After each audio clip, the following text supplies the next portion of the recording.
ஒரு குட்டி விலாக் பார்க்கலாமா? இன்னைக்கு பிரேக்ஃபாஸ்ட்டுக்கு அவல் கஞ்சி பண்ணேன். இந்த கஞ்சி ஸ்வீட்டில் பண்ணியிருந்தேன். இதுக்கு வெல்லம், நாட்டு சக்கரை, கருப்பட்டி இந்த மாதிரி எது வேணாலும் சேர்த்து பண்ணலாம். நான் வீட்டில் கருப்பட்டி இருந்ததுன்றனால அதை காய்ச்சிட்டு அதை வடிகட்டி சேர்த்துக்கிட்டேன். நான் ப்ரௌன் அவலில் செஞ்சேன், ஒயிட் அவலில் கூட செய்யலாம். இன்றைக்கி பிரேக்ஃபாஸ்ட்டுக்கு இதான் கொடுத்து விட்டேன்.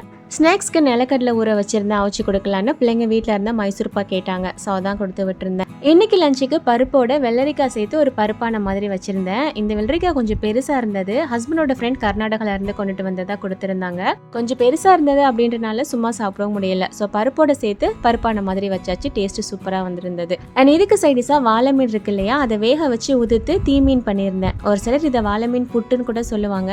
இந்த மீனை முள்ளெடுக்கிறது மட்டும்தான் கொஞ்சம் வேலை. ஸோ முதல் நாள் நைட்டே ரெடி பண்ணி வச்சுட்டோம் அப்படின்னா நெக்ஸ்ட் டே ஒரு 15 மினிட்ஸில் ரெடி பண்ணிடலாம். அண்ட் பருப்பு ரெடி ஆயிருச்சு. தாளிச்சு ஊற்றி ஹஸ்பண்டுக்கு பேக் பண்ணி அனுப்பியாச்சு. இன்னைக்கு ரொம்ப யூஸ்ஃபுல்லான லாங் வீடியோ ஷேர் பண்ணியிருக்கேன். ஃப்ரீயாக இருக்கும்போது செக் பண்ணி பாருங்கள். தேங்க்ஸ் ஃபார் வாட்சிங்.